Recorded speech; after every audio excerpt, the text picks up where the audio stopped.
책 서문 읽기 16번째 82년생 김지영 조남주 장편소설 2015년 가을. 김지영 씨는 우리 나이로 34살이다. 3년 전 결혼해 지난해에 딸을 낳았다. 3살 많은 남편 정대현 씨, 딸 정지영 양과 서울 변두리 한 대단지 아파트 24평형의 전세로 거주한다. 정대현 씨는 IT 계열의 중견기업에 다니고 김지영 씨는 작은 홍보 대행사에 다니다 출산과 동시에 퇴사했다. 정대현 씨는 밤 12시가 다 되어 퇴근하고 주말에도 하루 정도는 출근한다. 시댁은 부산이고 친정 부모님은 식당을 운영하시기 때문에 김지영 씨가 딸의 육아를 전담한다. 정지원 양은 돌이 막 지난 여름부터 단지 내 1층 가정형 어린이집에 오전 시간 동안 다닌다. 김지영 씨의 이상 증세가 처음 감지된 날은 9월 8일이었다. 정대현 씨가 정확하게 날짜를 기억하는 이유는 그날이 백로였기 때문이다. 정대현 씨가 아침 식사로 토스트와 우유를 먹고 있는데 김지영 씨가 갑자기 베란다로 나가더니 창을 열었다. 햇살은 충분히 눈부셨지만 창을 열자마자 식탁까지 찬 기운이 전해왔다. 김지영 씨가 어깨를 움츠린 채 식탁으로 돌아와 앉으며 말했다. 요 며칠 아침 바람이 쎄하다 싶더니 오늘이 백로였네. 누런 눈에 하얗게 이슬이 맺혔겠네. 정대현 씨는 아내의 말투가 왠지 젊은 사람 같지 않아 웃었다. 당신 뭐야? 꼭 장모님 같아. 이제 호짬 하나씩 들고 다녀. 정서방 아침 저녁으로 쌀쌀해. 그때도 정대현 씨는 아내가 장난을 친다고 생각했다. 부탁이나 당부를 하실 때면 오른쪽 눈을 조금 찡그리는 것도, 자신을 부를 때 정서방 하고 방자를 길게 들이는 것도 정말 비슷했다. 최근 육아를 지쳤는지 허공을 보며 정신을 놓거나 음악을 들으며 눈물을 툭툭 떨어뜨리기도 했지만 김지영 씨는 원래 밝고 웃음이 많고 TV 개그 프로그램을 보면 곧잘 따라해 정대현 씨를 웃기곤 했다. 정대현 씨는 대수롭지 않게 생각하며 아내를 한번 안아주고 출근했다. 그날 밤 정대현 씨가 퇴근했을 때 김지영 씨는 딸과 나란히 누워 자고 있었다. 두 사람 모두 엄지를 빨고 있었다.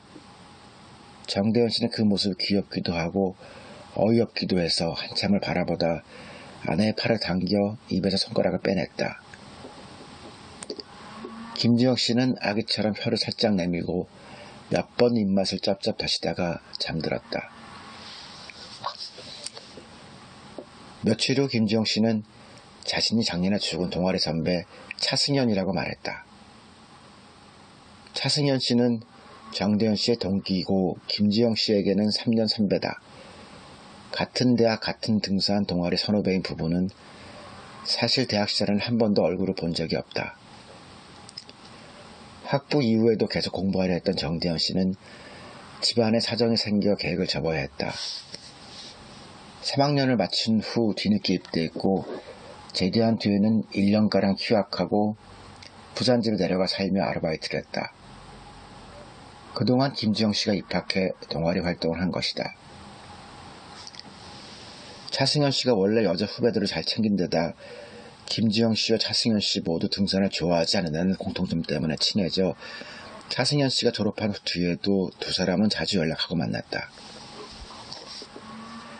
정대영 씨와 김지영 씨가 처음 마주친 것도 바로 차승현 씨의 결혼식 피로 연장이었다.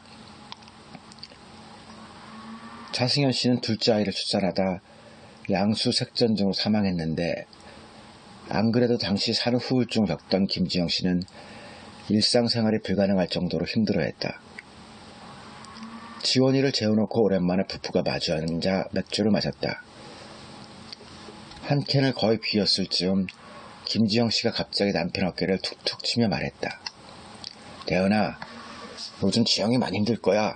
저 때가 몸은 조금씩 편해지는데 마음이 많이 조급해지는 때거든. 잘한다, 고생한다, 고맙다, 자주 말해줘. 이건 또 무슨 유체이탈 화법이야. 아이고 그래, 잘하고 있다. 김지영, 고생한다, 고맙다, 사랑한다. 정대현 씨는 귀엽다는 듯 김지영 씨의 볼을 살짝 잡았는데 김지영 씨가 정색하며 손을 탁 쳐냈다. 너 아직도 내가 한여름에 벌벌 떨면서 고백하던 20살 차승현으로 보이는 거야? 정대현 씨는 잠깐 얼어붙었다. 그러니까 거의 20년 전 일이었다.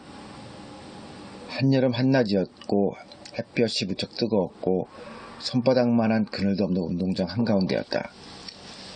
어쩌다 거기에 갔는지는 기억나지 않는데 아무튼 우연히 마주친 차승현 씨가 갑자기 좋아한다고 말했다. 좋다고 좋아한다고 땀을 뻘뻘 흘리면서 입술을 바들바들 떨면서 말도 더듬으면서 정대현 씨가 난감한 표정을 짓자 차승현 씨는 곧바로 마음을 잡았다. 아, 나는 아니구나. 알겠어. 오늘 얘기는 못 들은 걸로 해. 오늘 일은 없었던 거야. 난 예전이랑 똑같이 너 대할게. 그러고는 또박또박 운동장을 가로질러 사라졌다. 이후로 차승현 씨는 정말 아무런 일도 없었던 것처럼 너무나 태연하게 정대현 씨를 대했고 정대현 씨는 자신이 더위 일을 먹어 헛것을 봤던 게 아닐까 생각했다. 까맣게 잊고 살았다. 그런데 그 일을 아내가 말하고 있다. 무려 20년 전 두 사람만 아는 어느 볕 좋은 오후의 이야기를. 지영아, 더 이상 아무 말도 나오지 않았다. 정대현 씨는 아내 이름 3번쯤 더 불렀던 것 같다. 그래, 너 좋은 남편인 거 다 아니까 지영 이름 좀 그만 불러라. 에휴, 짜식. 술에 취했을 때 차승현 씨의 말버릇이었다. 에휴, 짜식. 정대현 씨는 머리카락이 다 삐쭉 서는 것처럼 두피가 찌릿찌릿했다.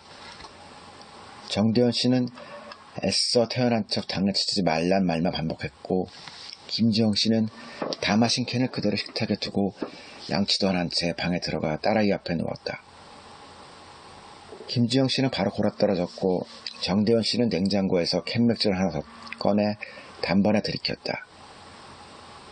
장난일까? 취한 걸까? TV에서나 나오는 빙이라던가 뭐 그런 걸까? 다음날 아침 관자놀이를 꾹꾹 누르며 일어난 김지영 씨는 전날 밤 일을 전혀 기억하지 못하는 눈치였다. 정대현 씨는 취했더라나 보다 안심하면서도 어떻게 그런 끔찍한 주사가 있을까 새삼범자리를 쳤다. 사실 취해서 필름이 끊긴 거라고는 믿어지지 않았다. 고작 맥주 한 캔이었다. 그 이후로도 이상한 징후들은 조금씩 있었다. 평소에는 쓰지도 않는 귀여운 이티모콘을 잔뜩 섞어 메시지를 보내기도 했고 분명 김지영 씨 솜씨도 취향도 아닌 사골국이나 잡채 같은 음식을 만들기도 했다. 정대현 씨는 자꾸만 아내가 낯설어졌다. 아내가 2년을 열렬히 연애하고 또 3년을 같이 산 빗방울처럼 많은 이야기를 나누고 눈송이처럼 서로를 쓰다듬었던 자신들을 반씩 닮은 예쁜 딸을 낳은 아내가 아무래도 아내 같지가 않았다. 추석이 되어 시댁에 갔을 때 일이 터졌다. 정대현 씨가 금요일에 휴가를 냈고 새 식구는 아침 7시에 집에서 출발해 5시간 반에 부산에 도착했다. 도착하자마자 정대현 씨의 부모님과 점심을 먹은 후 오랜 운전으로 지친 정대현 씨는 낮잠을 잤다. 전에는 장거리 운전할 때면 정대현 씨와 김지영 씨가 번갈아 운전대를 잡았는데 딸이 태어난 후로는 정대현 씨가 운전을 전담한다. 아기는 카시트가 답답한지 차만 타면 울고 보채고 짜증을 냈고 적당히 놀아주고 간식을 먹어가면서 어르고 달래는데 김지영 씨가 더 능숙했기 때문이다. 김지영 씨는 점심 설거지를 해놓고 커피를 한잔하며 잠깐 쉬다가 시어머니와 함께 추석 음식 재료들을 사러 시장에 다녀왔다.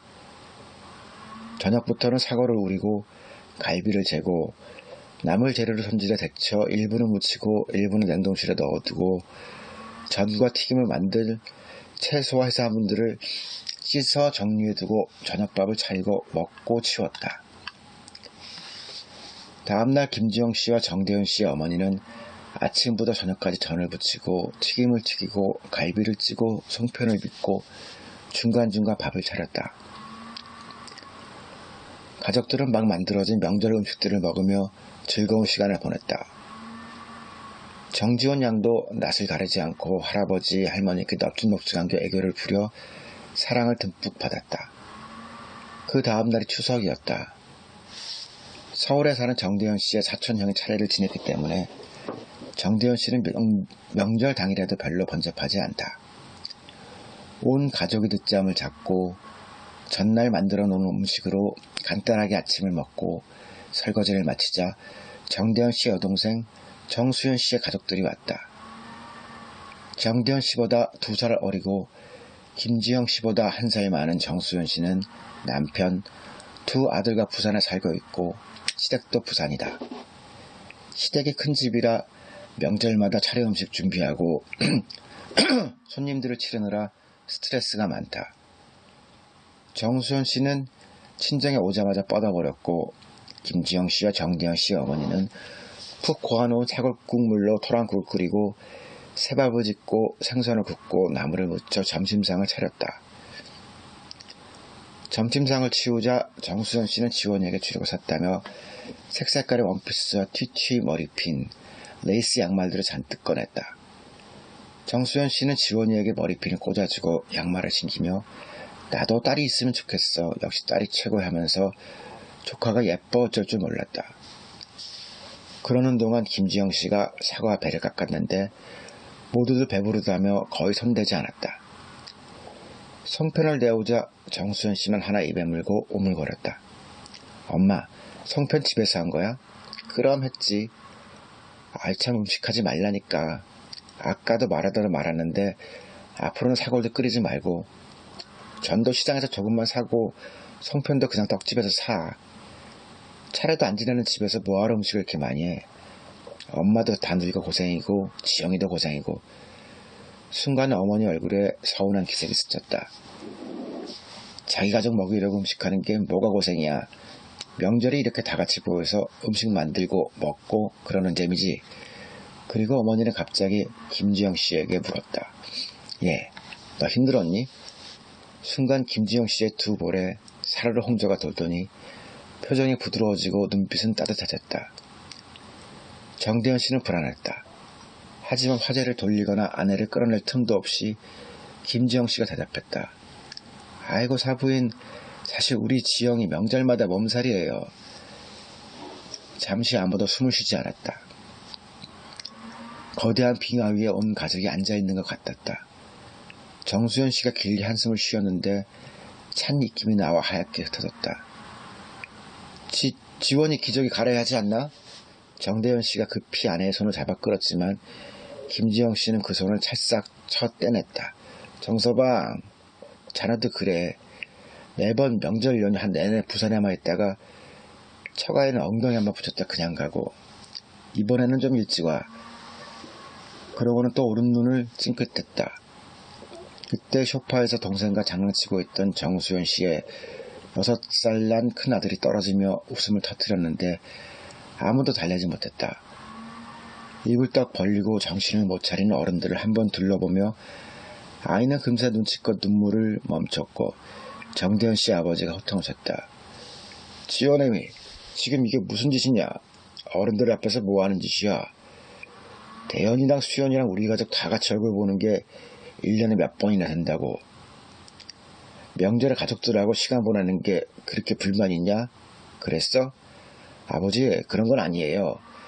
정대현 씨가 일단 나섰지만 정대현 씨도 뭐라고 설명을 해야 할지 알 수 없었다. 그때 김지영 씨가 정대현 씨를 밀어내며 차분히 말했다. 사돈어른, 외람되지만 제가 한 말씀 올릴게요. 그 집만 가족인가요? 저희도 가족이에요. 저희 집 3남매도 명절 아니면 다 같이 얼굴 볼 시간 없어요. 요즘 젊은 애들 사는 게 다 그렇죠. 그댁 따님이 집에 오면 저희 딸은 우리 집으로 보내주셔야죠. 결국 정대현 씨가 아내의 입을 틀어막아 끌고 나갔다. 얘가 아파요, 아버지. 엄마, 아버지, 수연아. 진짜야. 얘가 요즘 좀 아파. 내가 나중에 자세히 설명할게. 새 식구는 옷도 안 갈아입고 그대로 차에 올랐다. 정대현 씨가 핸들에 얼굴을 묻고 괴로워하는 동안 김지영 씨는 아무렇지도 않은 얼굴로 딸의 노래를 불러주었다. 정대현 씨의 부모님은 배웅도 안 하셨고 정수현 씨가 오빠네 짐을 챙겨 트렁크에 넣어주며 당부했다. 지영이 말이 맞아. 오빠, 우리가 너무 무심했어. 괜히 싸우지 말고 화내지 말고 무조건 고맙다고 미안하다고 그래. 알았지? 간다. 아버지한테 얘기 좀 잘해줘. 정대현 씨는 화가 나지 않았다. 막막했고 착잡했고 두려웠다. 먼저 정대현 씨 혼자 정신과에 찾아가 아내의 상태를 말하고 치료 방법을 상의했다. 스스로 증상을 자각하지 못하는 김지영 씨에겐 일단 잠을 잘 못 자고 힘들어 보여 상담을 권하는 거라고 말했다. 김지영 씨는 안 그래도 요즘 기분이 가라앉고 매사에 의욕이 없어 육아 우울증인가 싶었다며 고마워했다.